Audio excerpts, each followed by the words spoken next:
Assalamualaikum warahmatullahi wabarakatuh. Mungkin saya kira bisa dibuka pembatas itu karena ada peraga dalam ceramah ini. Alhamdulillahirabbil alamin, asyhadu an la ilaha illallah wa asyhadu anna Muhammadar Rasulullah. Rabbi shrah li sadri wa yassir li amri wahlul 'uqdatam min lisani yafqahu qawli. Bapak Ibu yang berbahagia, sekarang kita berada di akhir Desember. Beberapa hari lagi tahun baru 2022 masuk ya. Moga-moga umur panjang, sekarang lebih baik daripada sebelumnya dan ke depan lebih baik daripada sekarang. Saya ingin sampaikan tahun Masehi dan tahun Hijriah sesungguhnya adalah satu paket dalam pandangan ilmu pengetahuan. Ini untuk memperbaiki kalimat. Untuk apa menyambut tahun baru Masehi? Itu kan bukan tahunnya umat Islam. Nah, ada kalimat mengarah ke sana. Tambah lagi soal hukum lah dan lain-lain sebagainya. Kalau mengharam-haramkan, kita jauhkan diri. Kata Profesor Amir Sarifuddin yang kedalaman ilmu fikih dan usul fikihnya luar biasa. Kata beliau, ulama-ulama besar dahulu ribuan halaman tulisannya dengan bahasa yang dalam, tapi di akhir kalimatnya apa? Ini dilihat sepertinya diduga haram, tapi tidak mau mengharamkan, sebab haram tidaknya hanya Allah yang tahu. Mari kita berlindung dari sedikit ilmu langsung membid'ahkan, langsung mengharamkan. Baguslah disampaikan apa adanya. Nah, jadi saya setuju cara Pak Amir Sarifuddin, seorang profesor ahli fikih. Terus jangan pula kita mengharam-haramkan misalnya menyambut tahun baru misalnya ya, dengan seperti orang berfatwa. Lalu mari kita lihat secara lurus saja dari mana hitungan tahun Masehi. Dari 1 Januari yang umurnya sampai 31 Desember 365 hari. Diambilkan dari ayat Allah, firman Allah surat At-Taubah ayat 36, A'udzubillahi minasyaitonirrajim, Inna iddatash syuhuri indallahi 12 syahran fi kitabillahi yauma khalaqas samawati wal arda minha arba'atun hurum. Sesungguhnya bulan itu adalah 12. Pendekatannya adalah sesungguhnya Allah telah takdirkan, tetapkan setahun itu 12 bulan. Baik setahun Masehi atau Syamsiah maupun setahun Hijriah atau Qamariyah.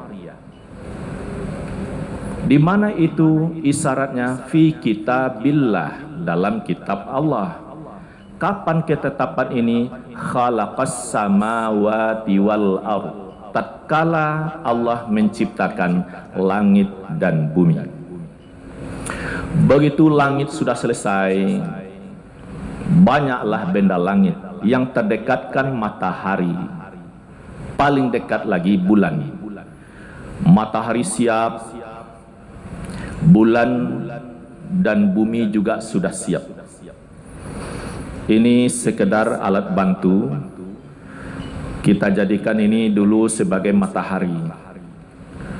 Dikelilingi oleh bumi dari jarak yang jauh 150 juta kilometer sambil berputar, baru terkelilingi matahari ini dengan tertib, terjadi siang malam, pagi sore, teratur jadwal salat, teratur pula penanggalan Masehi. Sekiranya bumi ini berhenti berputar pada tanggal 30 Desember besok, agak 10 hari Pak. Tentu tanggal 30 saja selama 10 hari, pasti terlambatlah terima gaji. Itu tidak akan terjadi. Tanggal 31, terus tanggal 1 Januari segera datang. Jadi bumi mengelilingi matahari, satu kali mengelilingi matahari ini, sambil berputar bumi ini, terpakailah hari 365,1/4 hari. Yang 365 itulah dibagi 12 dari 1 Januari sampai 31 Desember. Ini yang kita nikmati dan ini kita jadikan kebutuhan pengaturan hidup kita. Terus ada tadi 1/4 hari. Jadi ada kelebihan 1/4 hari dalam setahun itu. Yang 1/4 hari itu biar jalan. Tahun depan berlebih pula 1/4 hari, setengah hari lebihnya. Tahun berikutnya tambah 1/4, 3/4. Tahun keempat tambah 1/4 lagi 1 hari. Kelebihan 1 hari dalam 4 tahun diperuntukkan menambah umur Februari. Jadilah Februari sekali 4 tahun umurnya 29 yang disebut tahun kabisat, tahun panjang. Dengan itulah diatur hidup bernegara, berbangsa, politik, seni budaya, pendidikan, bahkan gaji diterima dengan penanggalan Masehi. Lalu saya pun hadir di sini, adalah hitungannya tanggal ya bulan Desember ini, bukan atas nama bulan Jumadil Awal. Begitu juga khutbah Jumat pertama Januari sampai Jumat terakhir Desember, pengaturan jadwal khatib tidak memakai penanggalan Hijriyah. Jadi oleh sebab itu, tahun Masehi atau setahun Samsiah sesungguhnya juga ayat Allah.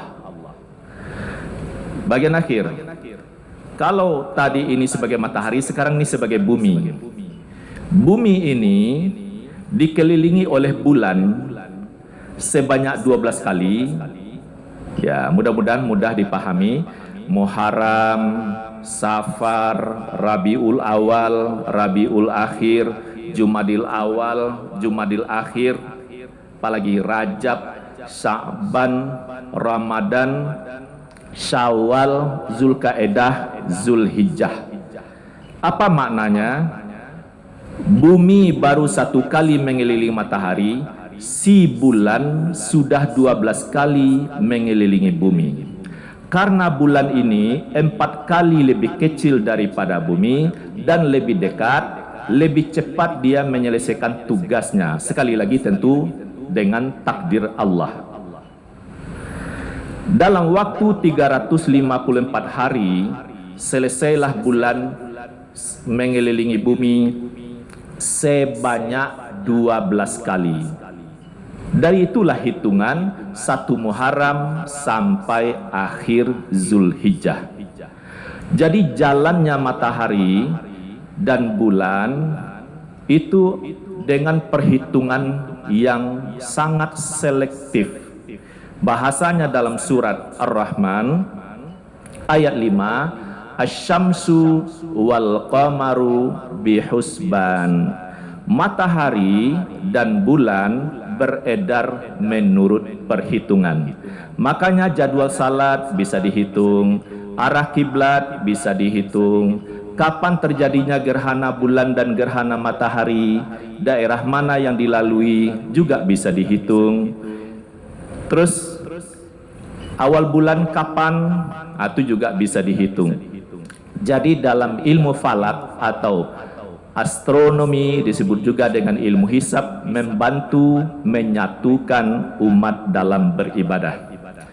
Karena saya pegang kalender baru, kalender Masjid Raya Sumatera Barat, banyak sekali sebenarnya informasi ilmu dalam ini, tapi satu saja saya sampaikan untuk bisa dipraktekkan. Bagi yang sudah membeli, yang sudah sekalian dengan infaknya, maklumlah, bukan hanya jadwal salat dan tanggal saja di sini, tapi ada kolom terakhir. Kalau di sini dilihat subuh, duha, zuhur, asar, maghrib, isya, ada kolom terakhir bayang kiblat. Bayang kiblat apa maksudnya? Setiap benda tegak lurus disinari oleh matahari, maka benda itu kalau datanya menunjukkan sebelum tengah hari kemana bayang benda itu, itulah dia arah kiblat. Maksudnya kalau digaris terus bayangan tersebut, tidak berhenti-henti sampailah dia ke Masjidil Haram. Untuk tanggal 1 Januari tanggal 1 Januari besok baik, tanggal 1 Januari besok, bayang kiblat pas pukul 8. Enak sekali. Yang rumahnya pintu dan jendela kebetulan ya mengarah matahari terbit, enak sekali. Bukakan pintu dan jendela, masuk sinar matahari ke dalam rumah, atau mungkin ke kamar, ruang tamu, garis bayang-bayang itu dipermanenkan, terserah cara mempermanenkannya. Garis itu berlaku sampai akhir zaman. Atau tanggal 1 Januari itu tidak bisa, boleh coba tanggal berikutnya. Memang menitnya berbeda, sampailah garisnya pendek. Kalaupun pendek bisa diperpanjang. Kalau tidak bayangan kalau tidak melalui pintu jendela, boleh saja menara masjid. Kalau di Bukit Tinggi Jam Gadang, di Jakarta Tugu Monas, atau ayah berdiri dengan gagahnya di halaman, disaksikan oleh ibu dengan ceria, lalu bayang-bayang ayah digaris oleh anak. Jadi pendidikannya merata. Itulah dia arah kiblat. Ini bisa digunakan sampai tanggal 31 Desember. Saya kira informasi ini mudah-mudahan bisa dikembangkan bersama. Terima kasih, berbanyak maaf. Billahi taufik wal hidayah. Assalamualaikum warahmatullahi wabarakatuh. Allah